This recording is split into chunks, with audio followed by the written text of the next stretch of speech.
Hello basketball coaches and basketball players, my name is Basketball Coach Allen, and today I'm going to give you some strategies and some tips on how you and your team can beat the screen and roll or the pick and roll. So hello everyone, my name is Allen from Al's Basketball Training. If you're new to this channel, on this channel I show you basketball plays, drills, and skills. So if you like that stuff, hit that like button and subscribe. But anyways, today I'm going to talk to you about how you can defeat the pick and roll and some different strategies that you can use as with your team or yourself to beat the pick and roll. So let's get down to the clipboard. I'm going to show you some options on the clipboard, and then I'm going to give you some actual video as well on each different strategy.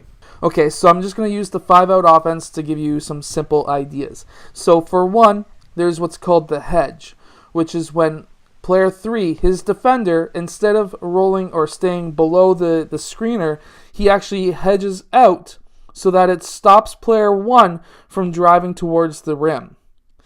So by allowing player 1 to stop and maybe get tall, have his hands up, he's able to stop player 1 from driving towards the rim and wait for player 1 red, his regular defender, to come around, and then player 3 can then cover back his player who's rolling towards the basket. Now, the benefit to this is you're stopping the drive. You're also stopping the open shot. The downfall to it is now player 3, he is rolling towards the basket, and if player 3 red doesn't get back fast enough, player 3 is able to get that open layup if player 1 is a good passer, which then comes into defense, where your defense has to be good at playing help defense. They need to stop the ball from getting towards the rim. Personally, I like help defense too, because I would much rather have an open three-point shot than an open layup.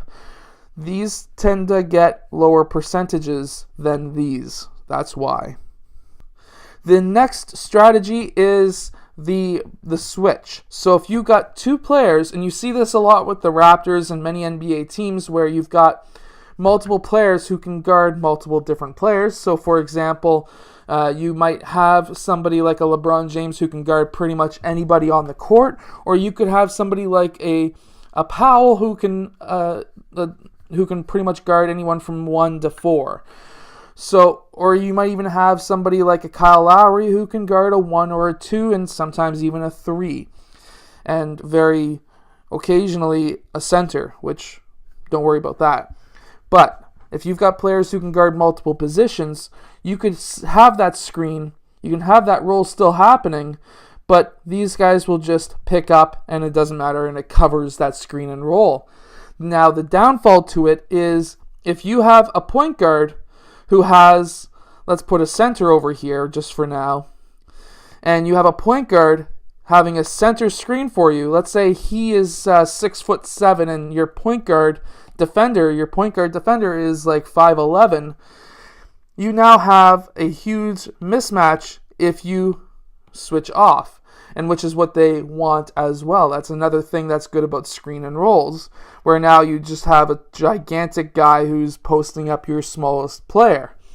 So that's the downfall to switching. But if you have multiple different players who can guard multiple different positions, you can just switch all game and you can have fun. But if you don't have players who can guard every position, then switching is not very good, and hedging might be the better route.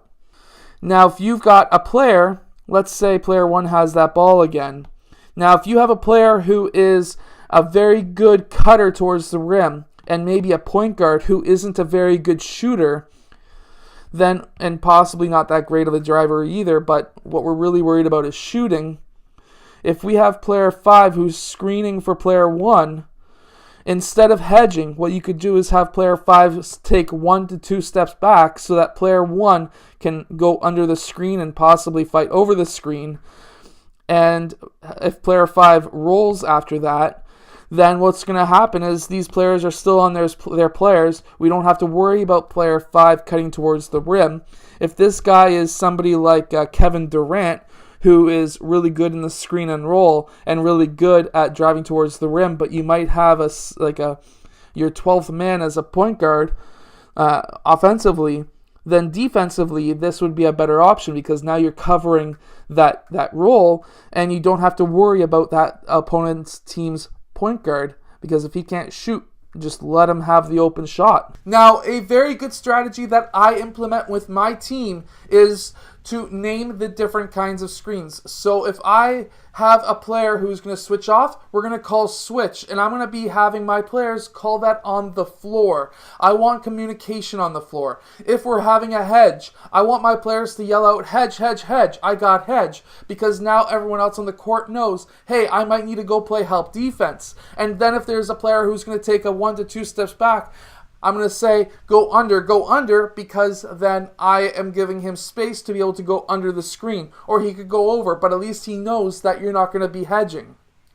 So things like that, and that will allow your team to hopefully win more games. The screen and roll is becoming more and more popular in basketball, so this is why I'm going over these strategies and tactics with you today. Anyways, I hope that you have enjoyed today's video. If you have, hit that like button, subscribe, and I will see you guys again tomorrow for another daily basketball video.